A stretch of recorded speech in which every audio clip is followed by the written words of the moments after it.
All right. Let's go ahead and talk about these individual terms. So, first one you had was setting. Phoebe, if you'd be so kind, tell me what setting means.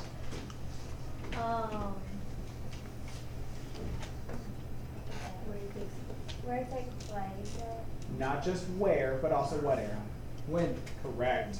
Okay? Setting is where and when a story takes place. On the play. You got wrong? That was off the time. That's what. So you That's belong when, for the play. like, when it's time. Okay. Jeremy, first person point of view, please.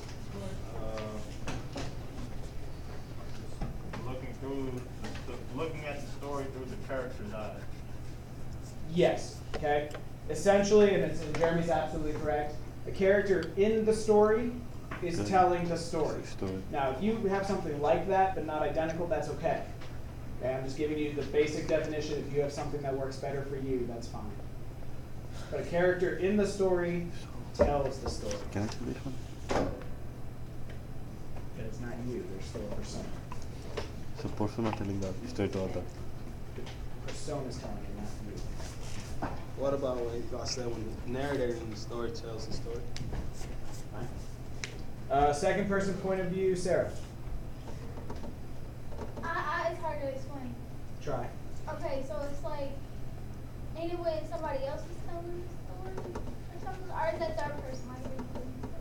Somebody else is telling? Somebody else is always telling the story. You're never the one telling No, but like somebody else, like a character is experiencing the story. That is Like a different character, like. Why are you yelling? Oh, you you're yelling? making me mad! Is it when they give you a lot of information?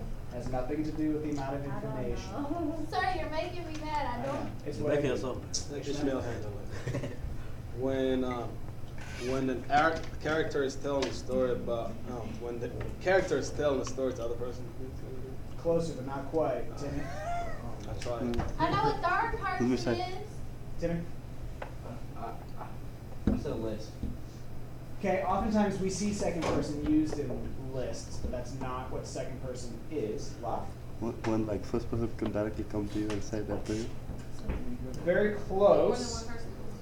It's when a character or narrator talks directly to the reader. That was close. You were very close. You were What's very that? close. Ishmael. When a narrator or a character talks to the reader. I We said read a another story character. last week where when it was talking about your mother and your grandmother and brushing your hair. You guys remember that? You should. Yeah. It happened. So basically the book is talking to you. It is talking to you, the reader. I can do number 3. Okay. Third person limited. Go ahead, Sarah. It's where you like somebody else in the story is telling it the story from what they've seen. Somebody in the story is telling it? Yeah, but it's not the main character. It's like No. somebody. Oh Nope. my The god! narrator. I know what I'm talking about. Well, but no. Yes. Timmy. Someone like a camera guy who's telling the story. Yeah, that's what I'm talking Like about. this But that's nothing but what you said, Isn't that Sarah. like- You said No, something- it's like like the way you described it is like something's happening over there and somebody sees it out their window or something, and that person is describing it. That's better. Here's what you need to know, okay? And third person limited and third person omniscient are different. Third person limited is a narrator outside of the story tells the story and can see the thoughts and actions of one or two characters.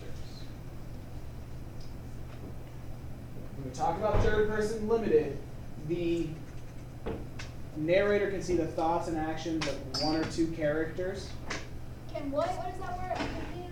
can see the thoughts and actions of one or two characters. So Muhammad, if third person limited, they can see one or two characters. What do you think third person omniscient is? It's the next one.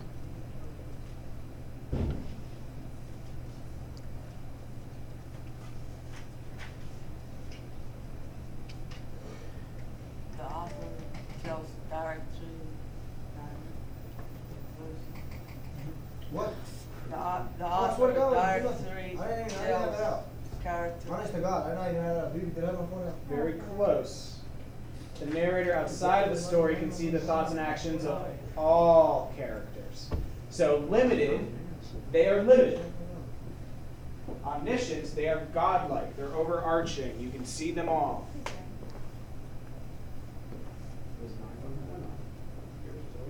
I swear to God, I did not have it out. Put this in there. I don't care. I didn't have it out. It didn't even go off. It needs to be off. If it's not, make sure.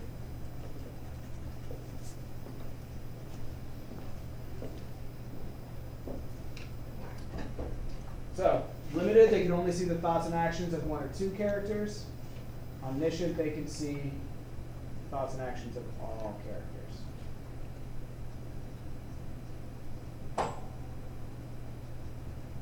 Brings us to direct characterization. Justice, you know what it is? What? Direct characterization. We were doing this in the other class. I forgot. Justice, what does it mean to be direct? To get right to the point. To get right to the point. What is I know what it is. Like, I know an example. Okay. Like when you say, my sister is always there for me. That's direct. And when indirect is when they'll be like, my sister, I don't know, like, gives an example of what she does or something like that. Okay. I agree with your example. Let's pick the word apart. To be direct is to be straightforward, to just give information, right? And what is characterization? Or character? Characteristics. Characteristics, character traits. So, direct characteristics, characterization, sorry, is straightforward characteristics. The author directly tells characteristics. It'd be me saying Jeremy is white, because he is.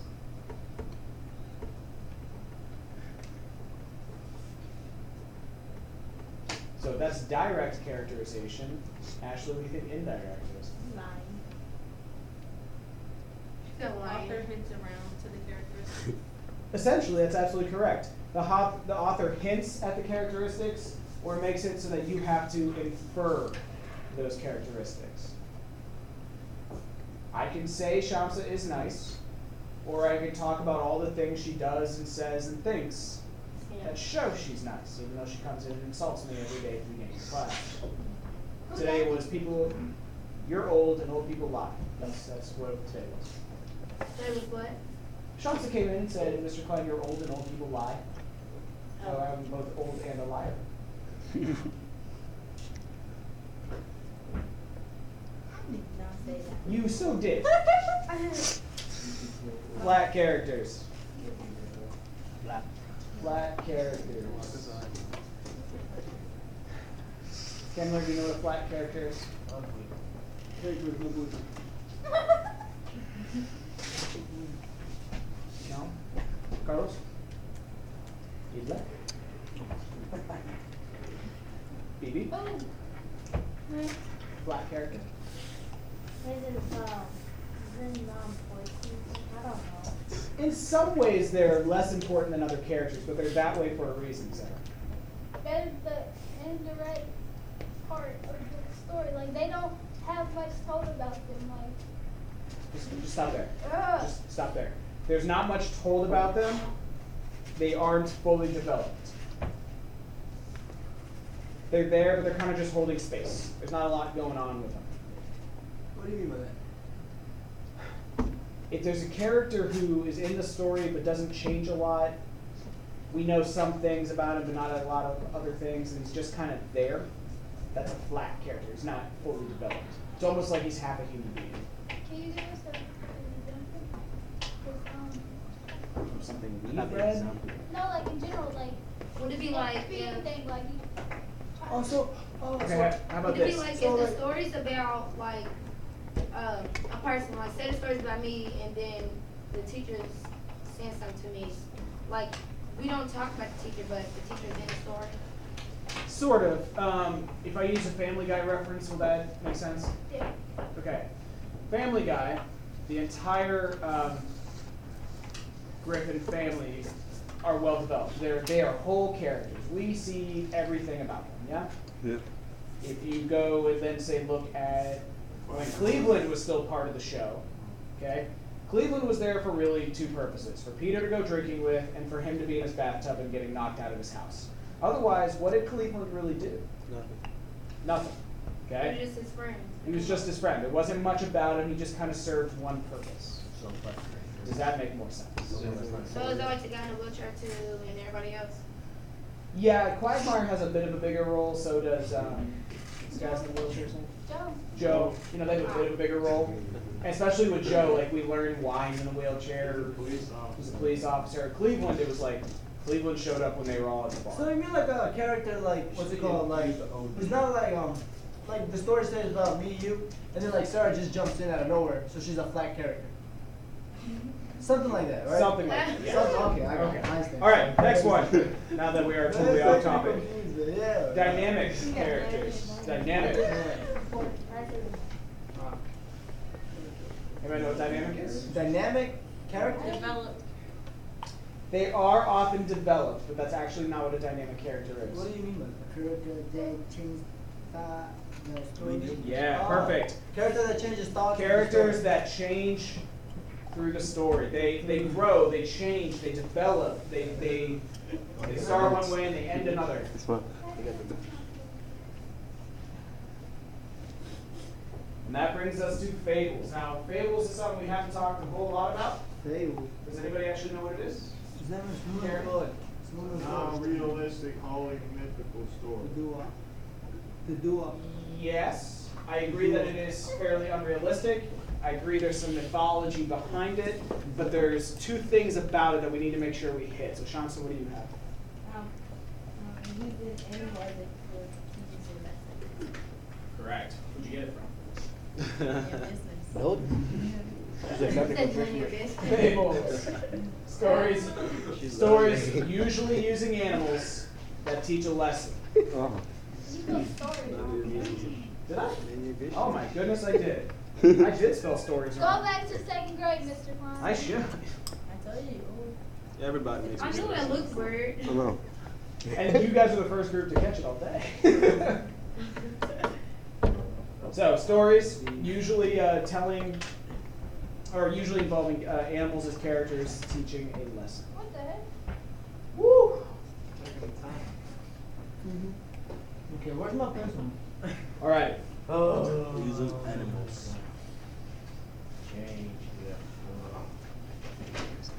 We can change. Like, have you, do you know any fables? Like, I don't Three Little Pigs. Pinocchio. No, the Disney version, yes, but not the original. The Okay, Little Pigs, Little Mermaid, would that be one? Snow White. stay away from Disney stuff. The old German fairy tales like Three Little Pigs, Snow White. You guys could actually, Shrek is a Snow White modern. is Disney, right? No, it's an old German fairy tale that Disney remade. Shrek is actually a modern day thing. How? Uses animals and creatures as characters, and they are always teaching lessons about love. They're just teaching you watched about it in the love. house, They but- ain't teaching about life. They teach about Is love. it love in life? And then my little sister said. Oh, yeah. Yeah. I thought Shrek teach me about life. Flintstones. Now, let's look up here, guys. Your objective for today. What you got? Your objective for today, you're going to be analyzing an author's use of characterization in terms of finding relationships. So, you guys have a story you picked up on your way in. At the top is an excerpt from When I Was a Puerto Rican. And we are actually going to separate out a little bit. We're going to get some new groups, and we're going to work together to do this. So, Chandler and Mohammed, you're going to be with Justice. Shamsa and Erhan, you will also be with Justice. Okay? You four will be together. I'm going to break this group up. Locke, you're going to come over here. Jeremy, you're going to come here. Okay? Now listen. Let me explain how this is going to work. Just wait. Excuse me. No, Excuse me. You'll notice that on the side of this paper it's broken into reader 1, 2, 3, 4, 5, right? Yep. You are going to read these out loud to each other. You guys are going to take on roles. So, for example, BB might say, I'm reader 1. Guys, just stop talking and listen. Timmy might say he's reader 2. Ashley might say reader 3, etc. You will read your section out loud to each other so that by the end, everybody will have read the story. Once you do that, I'm reading one. I'm reading the shortest one. I want to be four. excuse me. Hey guys, I'm about to make it so you're doing all the work by yourself. No. Come on, let's go. Once you're done with that, you're going to pull out this paper. I'm two. And you'll notice that this paper has questions broken up by reader. So reader 1 has 2 questions, reader 2 has 2 questions, etc. You will answer your questions and then share your answers with your classmates. So you're basically teaching each other. Okay, so by the end of this, everybody will have read and everybody will have taught. This group of 4, somebody's going to have to take on 2 roles. Okay? So you have 25 to 30 minutes to do this. We'll go over it together. You'll have an exit slip and we'll be out of here. All right? Get going. I'm gonna lose the Well, I can read one. No, it's been a Come on, already.